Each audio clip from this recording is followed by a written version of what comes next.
Hello and welcome to the REROLL Multiple Martial Arts podcast, where we discuss the intersections between martial arts, society, and culture. I'm Elliot. I'm Danny. And Danny, what's been on your mind? Well, I was thinking about where we left off in our last talk. Um, the subject was romanticism in martial arts, but it was more accurately romanticism in professional martial arts slash MMA. And as we ended our talk, I felt that we have some directions that we could kind of think about that may be of interest. I know for me, I'd like to kind of get opportunities to share them with you and see what you think about, um, kind of reflecting on the sport. I think you and I are both fans of MMA, and we've been um, close enough, I think, to the martial art space of the actual like gym that we get to see people as they walk toward that direction. Um, One of the things I was curious about is that part that you mentioned toward the end of our last conversation, that there's just a lot of stuff that people don't see. So I'd like to maybe think about asking you, what do you see? What are some of the things that you have seen in the gym that you feel isn't highlighted enough or at all? Wow, at all that most people don't see. Um, people kind of joke about it a lot. I mean, different diets, and how everybody reacts differently to diets, and which also is directly connected to making money. Got to have good healthy calories, and in order to make that happen, having maybe a nutritionist, that's part of a fight team. I think I think that's huge. And having the ability to visit different gyms as part of a fight camp, traveling around so you have different partners, and I don't know what are those some of the things that you're thinking about? Yeah, I'm reflecting on just this, that like um I've been training in different fields, but I don't think I really saw the professional MMA track till I entered jujitsu and Muay Thai or slash MMA gyms. So that when I did Shotokan karate, I remember those that were really top competitors. And I remember their commitment, their schedule. I even remember how in the gym, the dojo, most teachers would say, if one of us is competing, everyone is competing. So it would highlight the intensity ridiculously. But I want to speak on something that I think is interesting. Well, I hope it's interesting to hear. And that's just to return to the romanticism of it, of when we see MMA fighters, I think we're seeing something like boxers. And I grew up watching boxing with my grandfather and my dad, and it was always around boxing. But even boxing, I never understood like how it works. I knew that there were boxing gyms and that people's dreams, could be found in that space. And that's what I want to talk about. And I want to talk about it that way. People's dreams in MMA. So like for example, um, we've every weekend or so, we might be watching MMA fights, and hardly ever are they really vulnerable in how they speak honestly. But almost everyone knows how vulnerable they are. So they'll say something like this is so and so's last opportunity to really show that he or she belongs here. You know what that means? That means they're telling you your dreams, you only got one more fight. You got to show me that you belong here or else we're letting you go. But at that point they're already on the major show, on the big show.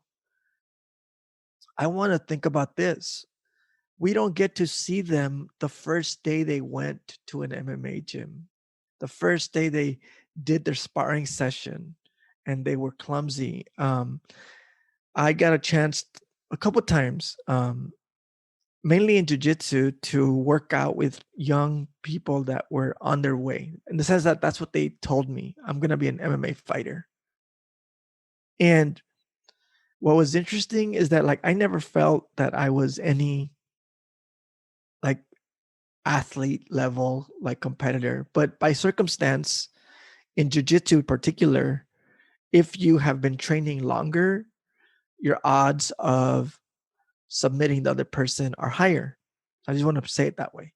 And there was this one guy, uh, that I remember, awesome person, really, and he's about my weight. So I want to say that I don't think it was completely just the fact that I had more skill, but I was able to use my skill. Anyway, the point is that, like, I remember he would go so hard. I mean, like, when we would spar, it was to a level like 9 to 10. No one in the gym ever sparred with me like that. Mm. But I would always end up catching him in something, and something pretty gnarly, which was really weird because he was so committed. And that's what I'm saying. Like, most of the times I get them within like a safety. Like, I'm going at level 5. So you and I know that, like, anyway, I just remember, like, it was always weird, like how I had his arm pinned and I'm yanking, and I was never not yanking to hurt. I'm just kind of like holding on to it, and he wouldn't give up, and he would get really frustrated. I mean, really angry, because one, I was older than him. So he's like, how can this old man be tapping me out? Two, I don't think he understood what we were doing there. Like, he's like, he trained somewhere else. He did Muay Thai, he did conditioning. He was on his way. In fact, I got a chance to actually see his promo fights. I never got to see him, but I saw his entry into the amateur rounds of MMA promotions. But he was really upset. And I could only think about this. Like, he was, what I saw is like, hey, I'm only seeing you on day one. It wasn't day one, it was months, but literally I felt it's like you're still a white belt. And he was a white belt still. And I was like, next time I see you, you're gonna be a blue belt. And chances are I probably won't be able to tap you out. Like, when you're a purple belt, if you're going like this at this level, you're gonna pass me up, in 2 years.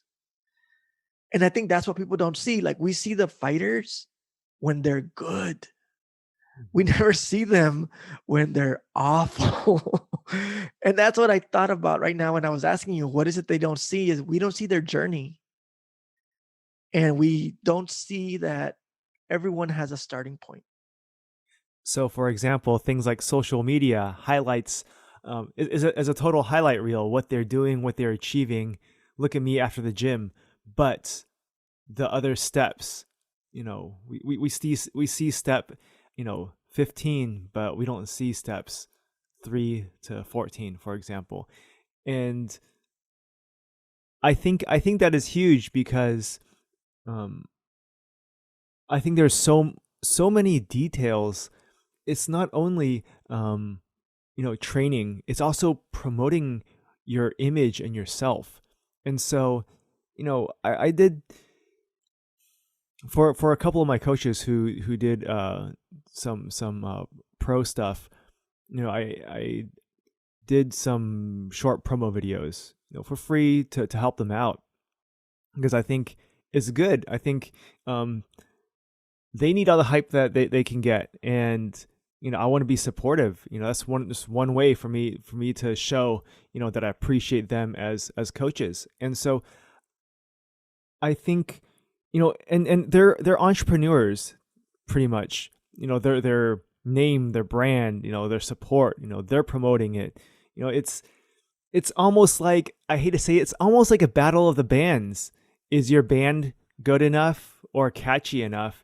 And do you have enough draw? And a lot of promotions, they kind of rely on that. Oh, you can bring 50 people. All right, we'll do it again. Oh, you can only bring about 10 or 12. I'm not sure. So there's a lot of small politics like that, even on a very local level, or if you're starting off in a bigger promotion. I think that's really important to highlight. Yeah, that's actually a good transition on the politics of the sport because I was expressing my understanding of seeing fighters on their way to become better. Mm, okay. Um, and as you mentioned, the highlight reels shows them when they're good, great even, but we don't have a lot of videos of their first day of Muay Thai, first day of Jiu-Jitsu, first day of wrestling. When you look awful, you're almost embarrassed when you go home. You're like, how could I have gotten beat up so bad? I thought I knew stuff, you know? But I find that the other part that's missing about this sport, uh, entertainment profession that we call MMA is the politics of it, as you mentioned. I was able to be around a couple gyms in the MMA space and Muay Thai space and Jiu-Jitsu space that were connected.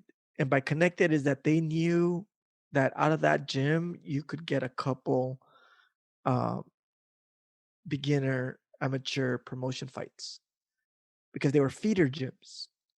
And it didn't mean that they were fake. Like if you got to if someone told you like, "Hey, Elliot, you wanna fight this weekend? There's a small Muay Thai promotion that needs a fighter." No one's gonna take it easy on you. It's just a good chance, you know. And if you want to fight, you go, "Yeah, I'll do it," and then you win, and then they go, "Man, that was a great chance. So let's give them another one." But there's some gyms that if you tell the coach like, "Oh, I want to fight this weekend," the coach goes, "Oh yeah, go look for it," you know, because I don't have any connections. Uh, and then the other part is what you mentioned, the politics of even branding and likability, and that's what we've seen more and more is that um, the ratings, the rankings are a mix of fight history, but also your social media presence as a branding attraction, physically even like are you likable? Things that you would imagine shouldn't matter if you're a fighter, but they completely matter if it's an entertainment profession.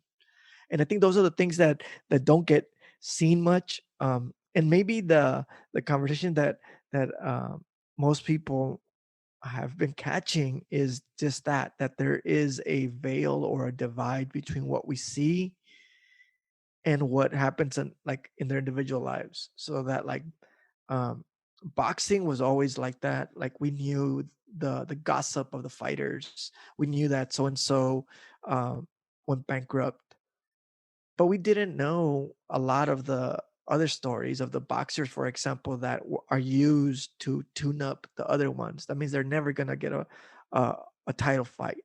They're fighting a lot and making money to pay their bills, but that's their only role. It's like help Elliot on his way. You know, tune him up, fight him, give him a. I mean, they. I don't think they were designed to be like my dad used to call them like potato sacks where they just fall over, but they weren't. They were always the underdog every time, you know. And I think we see that in I've caught it once or twice, even in the big promotion like UFC, where you kind of think of the matchup, you're like, this doesn't seem right. Mhm. These two people should not be fighting, but one of them I think wants to be promoted and the other one doesn't. Mm. No, I think that there's a lot of it's I think about this a lot. Think about this a lot about how people see in boxing there's a lot of padding. You know, like go pro and the boxer who has the advantage, they get fed underdogs, and that's how people get really good records. And there's ways to getting around it. I mean, yes, Mayweather is fantastic, one of the best, but he didn't fight everybody in their prime, and I'm going to say that. And that's one of the biggest criticisms of him. You know, and there's other people like Lord Sila from Thailand, one of the best. People call him the Mayweather of Muay Thai, but it should actually be Mayweather should be called the Lordzilla of boxing, because Lordzilla, he had at one time he won 100 consecutive fights, and these aren't always padded fights. In Muay Thai, no one has a perfect record, because it's impossible. Everybody fights the best because you want to be the best, and people fight to eat. That's their thing. I mean, even people like Sanchai, they're not rich. People would be surprised how much a high caliber fighter like him gets paid. I mean, he's not poor, but he is definitely not rich monetarily. But yeah, I think there's, with the politics of professional fighting, I feel like, yeah, there's a lot of little details, and that can make or break somebody's career. Yeah, so many, and even somebody's management. Talking about how to negotiating contracts and things like that. That is huge. I see some of the UFC payouts. Some of some of the matchups you see, what one fighter might get 10,000 more than another, and it's almost purely because of management negotiations. We see that in boxing also, where like it's like 4-to-1, quantity. Like I make 400 grand, not 400 grand, but like 400 million. Another person makes 100 million. I know those are the extreme cases. I'm just thinking about McGregor's case, but the other ones were like when I would see Manny Pacquiao fight. He makes 26 million. The other one makes 7. We saw the Reese fight and Johnson, I think, the heavyweight from England a while back. I think Reese, the setup I think was like 12 million. Another person made like 70 million. But it goes like that. It's like, well, I need you to fight me, but the setup goes like this: like you're not gonna make the same amount of money as I'm gonna make, because you're not, as you mentioned, you're not the star of the show. You're just lucky to get a shot. And I'm thinking like, yeah, that kind of makes sense in the ridiculousness of the game, but it doesn't make any sense in what we could talk about equity, right? I mean, like we think about, like, for example, workers' rights, and that's how it works. Like we're used to that gaslighting, where they tell you like you're just lucky to have a job, so it doesn't matter that you are making 1/100th of what I make as a owner of this shop. I'm giving you your job, and you're like, yeah, but if I didn't work, you wouldn't make the 100 times amount of profits. And I think in the UFC in particular, as the major promotion, there is a moment that is coming, which is understanding that fighters are workers, are people that have to be addressed from a working analysis, employer employee analysis. And I think that it gets complicated because the way that I see it is that when I was meeting the people that were on their way, like when I told them like what, when we asked like why are you here, or they would just say like I'm here because I'm doing jujitsu because I want to get well rounded in my MMA career. They never talked like I talked. They never said, "Oh, I'm about workers' rights." But they do speak about like I think it's fair that if I'm putting my life on the line, my arms, my body, I should get more than just 10%. What about 20? What about 30? And the conversation could be even turned upside down. Why not 90? I mean, you are the lead. But then in music, it wasn't even like that. To talk about how you mentioned like battle of the bands, musicians, they should be 90. and 10% for everybody else. But I think it was the opposite. It was probably under 10%. Yeah, with record sales and stuff like that. Yeah, no, totally. I mean, I think I jumping off what you said, Danny, Andrew Yang, the popular person in politics right now, he is an MMA fan, huge UFC fan. He practices martial arts, and he is one of his aims is to apply the Muhammad Ali Boxing Reform Act, and apply those rules into mixed martial arts, because you know boxing for a long time there was a lot of shady deals going on, and I think there's been a lot of criticisms lately with how UFC pays their and pays and manages their people.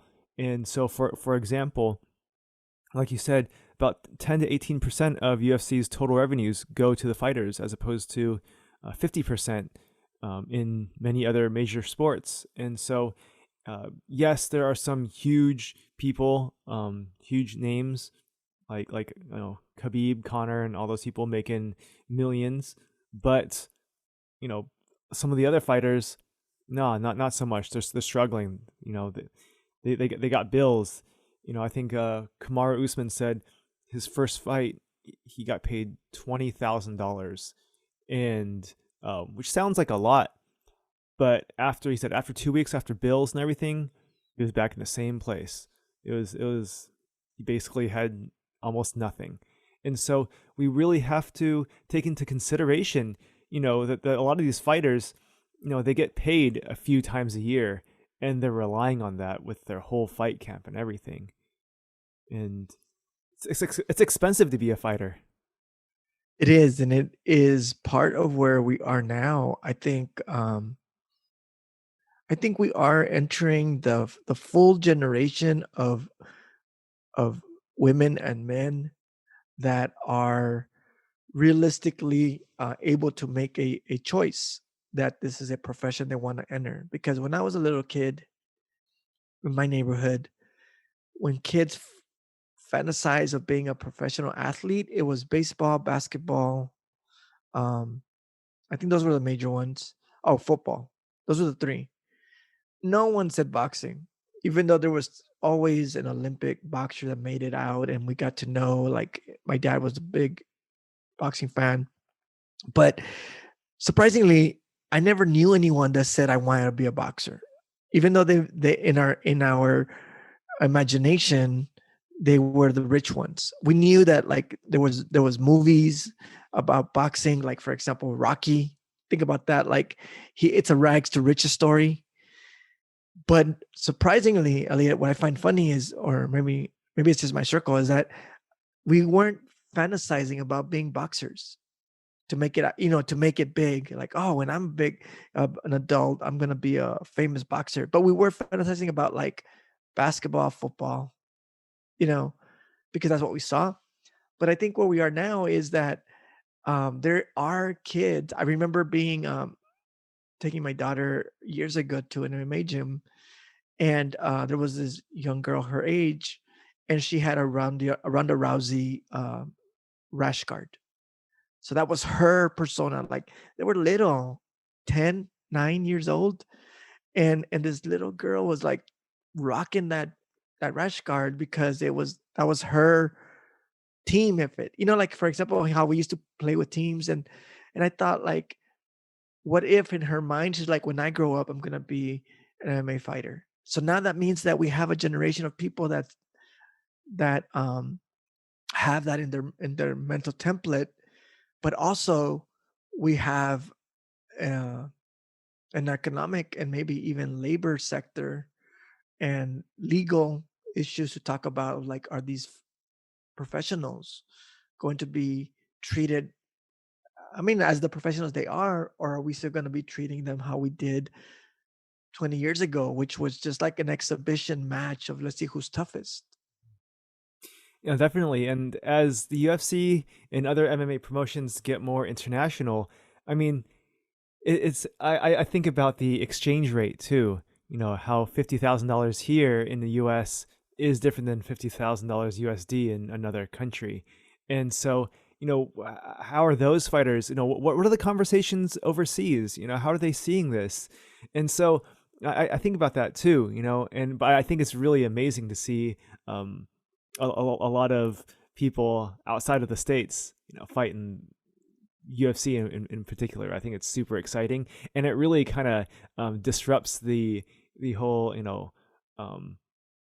American the stereotype of the typical MMA fighter, which is started off, you think of all the classic guys that I thought were super cool, and now it's like, oh no, the face has changed. It's more international, and it I think it I think and I hope it helps people to think globally and think, accepting of more cultures and say, hey, you know what, I respect. Um, I think of Khabib. How he is like one of the most famous Muslims in the world, and how do the average American think of average, I guess, MMA fan think of him and see him, and I really hope that it helps people think of things more diversely, for lack of better words.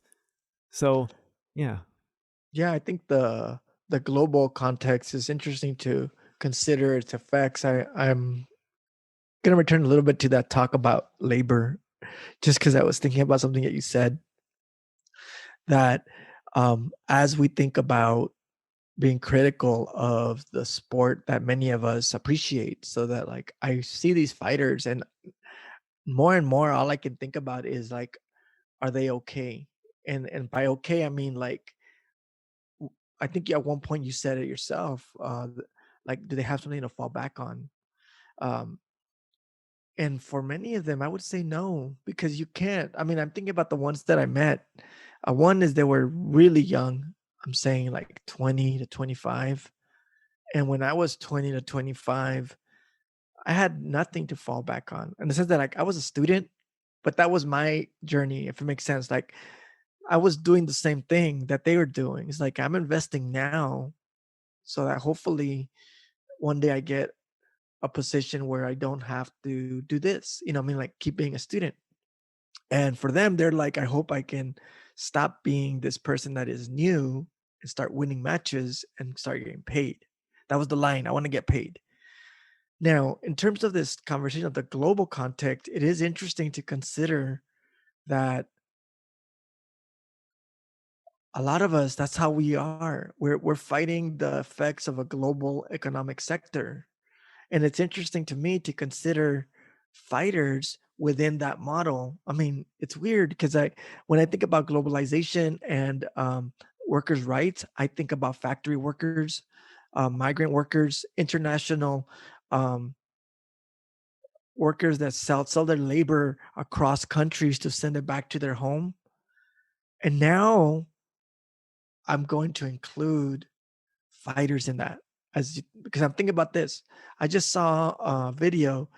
It was Dana White. I forgot the fighter's name, but he was giving him his $50,000 bonus in cash in a bag, like a nice white bag, like anyway, it doesn't matter, but it's like the type that a gift bag.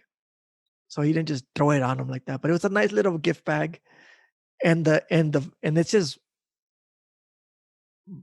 cold cash, probably $100 bills, stacks, 50 grand. Okay, it looks like a lot of money because it's like two bags, and I would love to see those bags, like give me one of them. But in the grand scheme, and I sound like I'm probably super wealthy and I'm not, but 50 grand doesn't do a lot. Even for me, who's like working class folk, like it would pay probably for a whole year of my rent, you know, and food, but that's it. And I know that's a lot. I mean, man, I would dream to having someone pay for a whole year of that stuff, but it doesn't transform my life. So that next year I'm back where I was before if I don't know how to keep working hard. But the point being here is that the fighter was from Brazil. So those 50 grand in the US, in Florida, in Nevada, they're a great bonus, but they're not transformative. They're not even gonna help me like set up my children completely. Maybe they help a little, but not enough that I can say, my daughter will never have to worry about college from this point forward. No, because I'm gonna have to pay out. If I'm lucky, maybe I keep half of it. And even then, that 25 grand, it's not gonna send my daughter to college. But what happens if I live in Brazil? At that point, I think what you stated is that it's completely different. Those 50 grand maybe do set up my daughter to go to college if I live in Brazil. And now I'm thinking about the fighters in Florida with, versus the fighters in Brazil and the fighters in China. How does this global market, intersect with the type of talk that many of us have, which is like labor rights? No, absolutely, absolutely. I think, and I think about this a lot. How people come from some countries where freedom of speech and freedom of press is not really accessible, and then moving to the states, and I'm like, wow, like I don't know, just thoughts, right?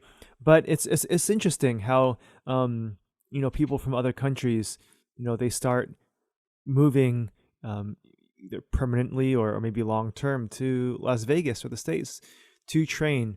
And um, I'm, it's interesting because other than tourism, there is really nothing much in Vegas. And I'm also thinking, with all these people, athletes moving to Vegas, how how is that going to transform the economy of Vegas? And 'cause you have a huge influx of athletes. What do they need? What how is that going to transform? In about 10 years. So I think that's something to see unfold. Going back to our conversation, what are we trying to achieve in this conversation today? I think just expressing some of the ways that when we watch these sports events, um, for some of them as an audience, it's just on that day so that we don't see them um, as vulnerable people. And others, like myself, I see them as vulnerable people because one is sometimes you can hear them. You can hear them say something like, "This is my last shot." Um, I was watching one of the fights recently, and the fighter was like, "I've been here for 10 years trying to make it. This is my day. I'm in the big show." And I'm going like, "Yeah, it's a long journey, 10 years to make it." But one of the things that I was thinking more directly about this conversation as I kind of reflect on what we talked about is that like I have been more and more seeing them as members of our group of workers. So that like whenever we talk about people, a lot of us really do the us, so that when the fight for 15 was happening, I was no longer working in retail when that happened, and it's still in moving forward right now. But I was like, I felt that I remembered being that kid that said, I work in retail, and I think I deserve a little bit more than this, knowing that like my efforts are generating so much wealth for this company. Um, and even when I think about international workers' rights, migrant work, that to me started connecting right now, that like thinking about how these fighters, they're part of that conversation of the migrant labor force. I know it's maybe seems too silly because we see them as superstars, but like not everyone's a superstar. It's only one out of the other nine that are right there waiting in the shadows. So that's what I'm getting out of it, that like these people are part of a collective class of workers that need that level of consideration. And with that said, this has been the Reroll Multiple Martial Arts podcast, where we discuss the intersections between martial arts, society, and culture. Until next time, bow.